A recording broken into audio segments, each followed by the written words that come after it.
Forgive me, but I'm going to start by stating something obvious. I'll do it in colorful language. A phenomenal shift is taking place in the way humans exist, and it is bringing about a host of transformations in the way we operate. Right here in this chapter today, I'm going to state 6 of those transformations. Welcome to Brand Restart, where I hit the restart button on brand strategy, unlocking new rules of branding for a suddenly changed world, based on my book, Building Brands in a Suddenly Changed World. So, change number 1, we are moving from crafting to generating. So, we come from times where craftsmanship held a certain premium. That's shifting. It probably is not shifting because just like when machines took over hand labor, manual labor, anything handmade or things like hand embroidery, anything that's handmade does command a premium, but the demand for it has gone down. And it's very similar with artificial intelligence. Everything can be generated today. There still might just be a premium that you can charge for anything that is created offline, but it is going to be a generation dominant world. So if you are moving from crafting to generating, that's change number 1, transformation number 1. From competition to collaboration. And here I want to say it's not the healthy competition like what you find in sport, but it's rather cutthroatism. Because with the advent of digitization, social media, artificial intelligence, the advent of parallel online universes like the metaverse, Roblox, Fortnite, etc., the way people think about opportunity and resources has fundamentally changed. And this has led to people building each other up or identifying like skilled people and collaborating with them rather than seeing them as competition and trying to win the race against them. So that's something which is different today. So you don't see anyone as a threat, you see them as a ally. So that's the transformation number 2, from competition to collaboration. Transformation number 3, teaching has turned into facilitating. There's an ancient Sanskrit phrase which goes Guru Brahma, Guru Vishnu, Guru Devo Maheshwara, which essentially compares a teacher to God. Most ancient civilizations understood the value of a teacher. That hasn't changed. But what has changed is the abundance of learning opportunity. You don't have to rely on those far and few teachers and their time to be able to learn something. You can learn beyond, again, because of the digitization, because of all the information available online. And therefore, the role of teachers today is to facilitate at best.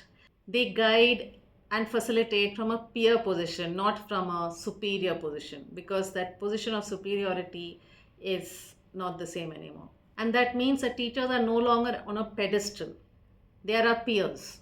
And that's a big transformation in the way the world operates. That's the transformation number 3, teachers turning into facilitators. Transformation number 4, in no particular order, is one of my favorites. And this one goes action first, perfection later. This is a huge shift. And let me explain how. In the earlier times, the cost of error was very high. If you made a mistake, then it cost a lot in terms of resources spent on it, in terms of the time you spent on it, in terms of the embarrassment and humiliation you face because of it.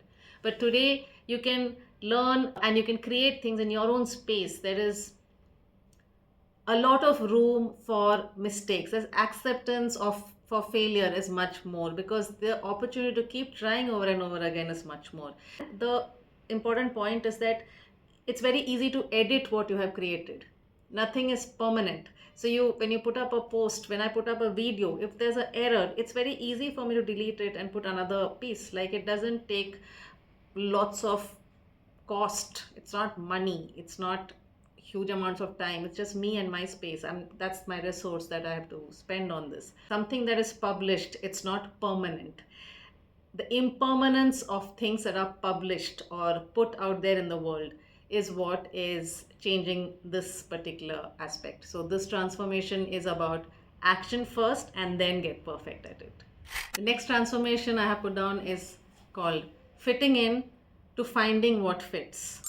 In this world that we are living in today and moving towards, there are no set templates of right or wrong, cool or uncool, funny or not funny. There's an audience for everything. And so it is possible for us to constantly keep reinventing ourselves in the online, because a lot of our persona is online. There is room to find exactly your niche very easily. And so it is, you just find who you fit with instead of trying to fit in into a particular setup. So this is a huge shift that has happened, I would think.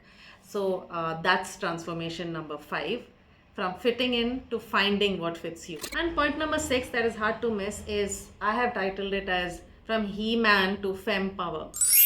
You have heard the phrase that goes, the future is female, and that is nothing to worry about. That's nothing to fear, because when the future is female, it is not that it is serving only female. What it means is, it's referring to classically female attributes, attributes that are classically attributed to female.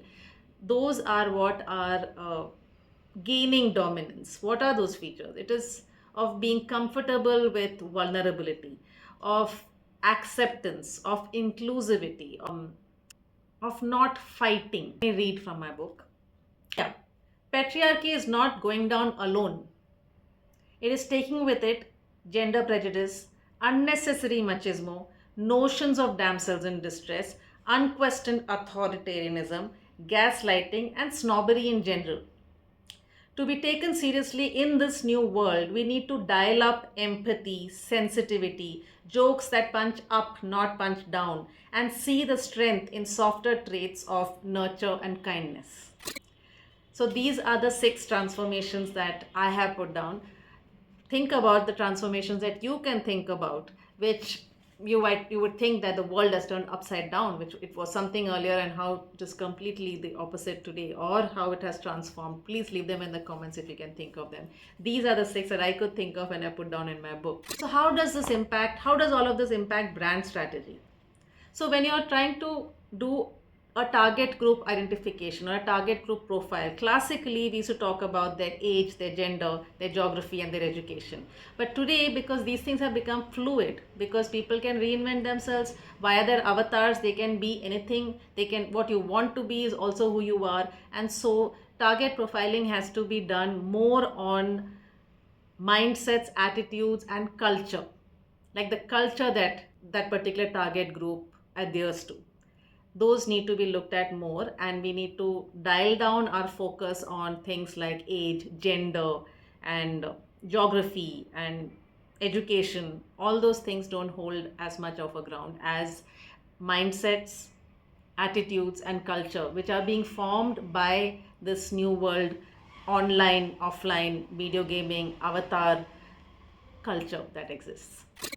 So hope this chapter was fun and you enjoyed it. It resonated with you, it made sense. If it did, please let me know in the comments. If it didn't, please let me know in the comments. The next chapter I'm going to talk about is another big shift that is happening, that has happened and is going on, is about how wealth is intangible money. So that's what I'm going to talk about in my next chapter. Stay tuned, follow to stay posted. Cheers.